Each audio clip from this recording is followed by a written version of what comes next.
شیرین عمر چې تیریږي دریغه دریغه، شیرین عمر چې تیریږي دریغه دریغه، د اوبو په څیر بهیږي دریغه دریغه.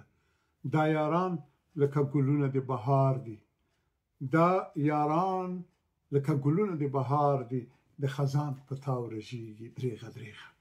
بسم الله الرحمن الرحیم. د لوی او مهربانه خدای په نامه. د کورنۍ قدرمنو دوستانو، زما خپلوانو، ګرانو قدرمنو همکارانو، او په افغانستان کې دننه او له افغانستان نه د باندې دلته په ډنمارک او په ټوله نړۍ کې ګرانو افغانانو او زما زړه ته رانږدې خویندو ورونو، سلامونه او درناوی تاسو ته وړاندې کوم.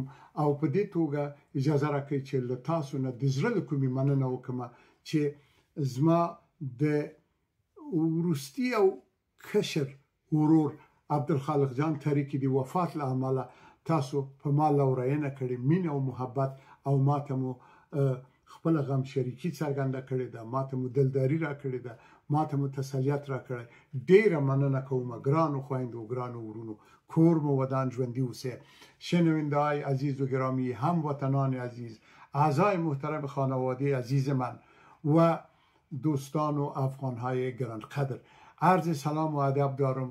همونطور که خبر دارین شما هم در جریان هستین که کوچکترین برادرم عبدالخالق خان ترکی در کابل نسبت سکته مغزی این دنیای فانی را ودا گفتن و ما مرهون احسان شما هستم که هم در کابل و هم در دنمارک و هم در سایر نقاط جهان از طریق فاتحه رویاروی در مسجدها در افغانستان و اینجا در دنمارک و یا هم از طریق فیسبوک ها و وسایل اطلاعات جمعی، تلفن های شما در مسنجر و تلفن های مستقیم و پیام ها و تشریف آوریتان در کلبه غریبانی ما برای ما تسلیت گفتین.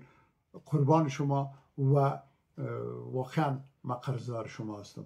خواهرای عزیز، برادرای عزیز، اگر ما این برادرها را یکی پی دیگه از دست دادم و آخرین برادر کوچک ما در افغانستان این وفات شد، من شکر خدا را میکشم که شما را دارم. شما برادرایم هستین و شما خواهرایی که مرا میبینین در این برنامه، شما خواهرای عزیز ما هستین. شما زنده باشین، غم و درد نبینین و قلبا تشکر که با ما ابراز همدردی و غم شریکی کردین.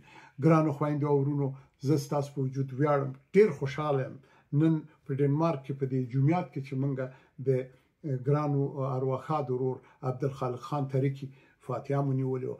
هلته ما د افغانان چې ولیدل، د بیلابیلو قومونو نه، د بیلابیلو سیمو نه د ډنمارک چې راغلي ول، د افغانستان د بیلابیلو قومونو او ژبو، ډیر خوشحاله شوم. په ځان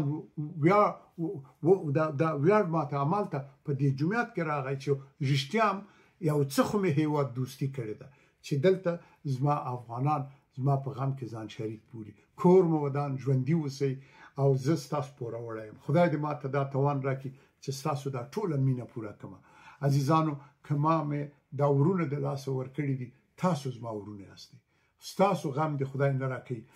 که زه خور نه لرم، تاسو خویندې چې ما دا اوس ګورئ، تاسو زما خویندې یاستئ. ستاسو غم دې خدای نه راکړي. ډیر عمر، هوسا، بسیا او نیکمرغه ژوند تاسو ته غواړم.